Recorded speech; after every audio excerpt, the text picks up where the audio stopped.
শিলপাটার ঘষাঘষিতে যেমন মরিচের হয় দফা রফা, তেমনি ইরান মার্কিন দ্বন্দ্বে দুনিয়ার সব প্রান্তের সাধারণ মানুষের জীবন এখন চিড়ে চ্যাপ্টা। শহর কি গ্রাম, কসোভো থেকে বাসাবো, মিলান থেকে গুলশান, সবখানে এখন তেলের জন্য হাহাকার, যা আগে কখনো দেখেনি বিশ্বের মানুষ।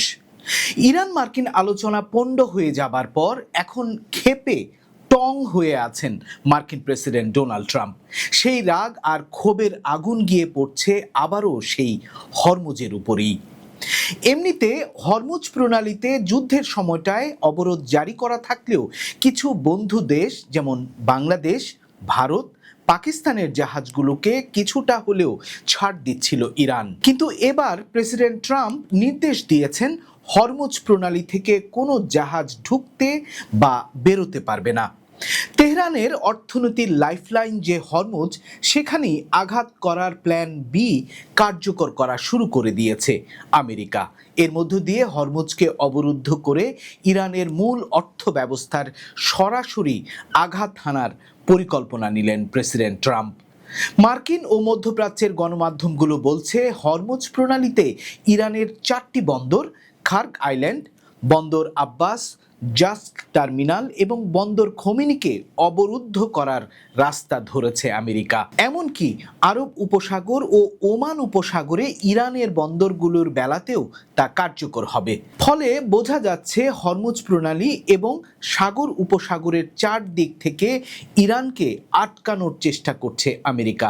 পাল্টা ইরান এখন কি জবাব দেয় তাই দেখার বিষয়। যদিও দেশটির প্রেসিডেন্ট মাসুদ পেজেশকিয়ান আমেরিকার এই সমুদ্র অবরোধকে জলদস্যুতা বলে অভিহিত করেছেন।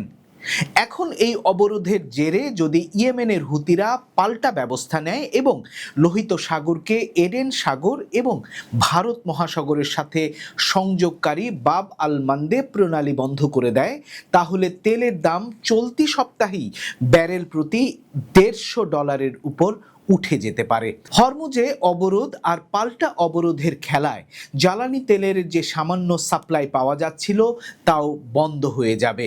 আল জাজিরার খবরে বলা হয়েছে, ইরানের পর হরমুজে আমেরিকার এই নতুন অবরোধ বিশ্বব্যাপী জ্বালানি সংকটকে আরও তীব্রতর করবে, আন্তর্জাতিক নৌ পরিবহন ব্যবস্থাকে একেবারে পঙ্গু করে দেবে।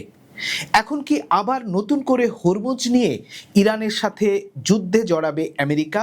তা দেখতে আমাদের অপেক্ষা করতে হবে আরও কয়েকটা দিন।